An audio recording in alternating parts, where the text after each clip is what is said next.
voudrais qu'on fasse le lien avec la question du stress.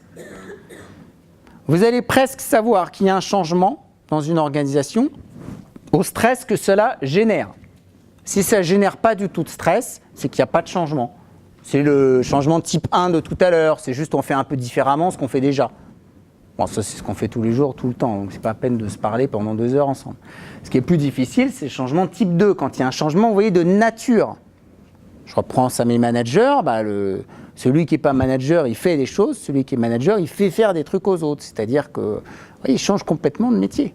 Alors, en général, il change progressivement, il ne se met pas à faire des trucs à 100% d'un seul coup, mais c'est un changement de nature. Alors, premier message par rapport à ça, c'est qu'il n'y a pas de changement sans stress. Sinon, ce n'est pas vraiment un changement, c'est une petite évolution, vous voyez, ce n'est pas très compliqué, ce n'est pas la peine de se parler. Alors, un changement, je parle des changements au travail, puisque c'est pas plutôt ça notre sujet aujourd'hui. Un changement au travail, il y a un auteur qui s'appelle Yves Clos qui dit un truc super intéressant, il parle du stress au travail, et lui il dit, il y a d'autres définitions sur le stress, mais celle-là elle est super intéressante, parce que lui il dit, le stress au travail c'est une question de conscience professionnelle contrariée. C'est-à-dire que le stress au travail, c'est vous avez une certaine conception de comment il faudrait travailler, comment il faudrait servir votre client, comment il faudrait travailler entre vous, comment il faudrait pratiquer dans la technique qui est la vôtre. Et plus vous êtes compétent, plus vous êtes expérimenté, plus vous avez une conception un peu ferme. Quand vous débutez, alors soit vous pensez tout savoir alors vous ne savez rien, bon là c'est notre maladie, mais en général, quand vous débutez, vous écoutez un peu ce que les autres disent et vous construisez votre conviction. Mais au fur et à mesure de votre expérience, vous commencez à avoir une conception, vous commencez à avoir des idées sur comment il faut pratiquer le métier. Vous suivez jusque-là?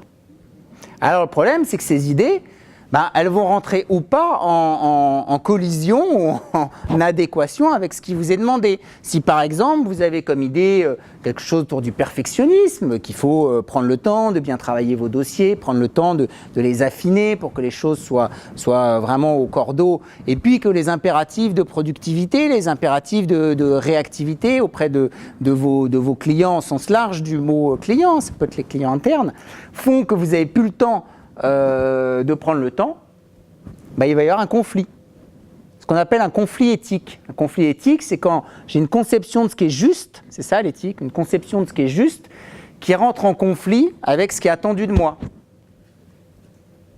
Alors là, je choisis. Alors soit je fais à ma façon. Écoutez, moi le changement tel qu'on me le demande, ça ne m'intéresse pas.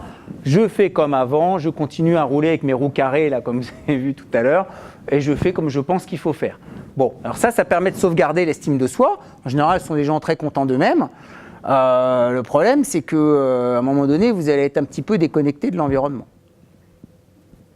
Soit, de l'autre côté, on vous demande de faire quelque chose qui va à l'encontre de ce que vous pensez, et puis vous faites ce qui va à l'encontre de ce que vous pensez. Alors là, le problème, c'est que vous avez un peu de mal à vous regarder dans la glace. Alors vous évitez le feu, vous évitez l'orage, comme vous voulez, vous évitez comme ça des éléments un peu contraires, mais vous allez avoir un peu de mal à vous regarder dans la glace. Donc comme souvent, la bonne manière de s'en sortir, elle va être un petit peu au milieu, en faisant évoluer notre vision de ce qui doit être fait et en étant capable de faire preuve d'un peu de souplesse. Peut-être que ce que votre client attendait hier et puis ce que votre client attend aujourd'hui, ce qu'il attendra demain, c'est pas tout à fait la même chose et qu'il faut quand même suivre un peu ce dont il a besoin. Et puis peut-être qu'à la fois, il va falloir avoir de l'influence sur le système, de l'influence sur l'environnement. Parce que si vous n'en avez pas du tout, vous n'êtes que en position d'obéissance, si je puis dire. Et ça, c'est pas très bon pour la santé psychologique. Donc il y a toujours un écart, ce que nous dit cet auteur, il y a toujours un écart entre le travail tel que je pense qu'il faudrait le faire et puis le travail tel que je peux le faire, ça s'appelle la vie. Vous voyez, c'est rare que la vie corresponde exactement à ce que je pense qu'elle devrait être, sinon ce serait super, mais enfin, en général c'est pas comme ça. Bon, d'ailleurs il y a des gens qui deviennent, je donnais un cours en école de management à des jeunes entrepreneurs, c'est une école très prestigieuse et alors les jeunes me disaient, moi je veux être entrepreneur parce que je veux pas qu'on me dise ce que je dois faire. Je suis d'accord, alors il faut être un entrepreneur mais sans client à ce moment-là, sans réglementation, sans collaborateur, ça va devenir compliqué. Donc il y a quand même toujours un écart, vous voyez, entre le monde tel que je le souhaiterais et puis le monde tel qu'il s'impose à moi. Néanmoins, l'idée en situation de changement, c'est quand même de pouvoir réduire cet écart entre le travail tel que je pense qu'il doit être et le travail tel qu'on me le prescrit. Et ça va dans les deux sens. C'est moi-même évoluer, moi-même réfléchir, moi-même faire preuve d'un peu de souplesse d'esprit. Et puis de l'autre côté, négocier, si je puis dire, avoir de l'influence sur la prescription qui m'est faite sur l'environnement. C'est pour ça que la bonne manière de construire un changement dans une organisation, c'est, on y viendra tout à l'heure, mais c'est autant que possible le co-construire.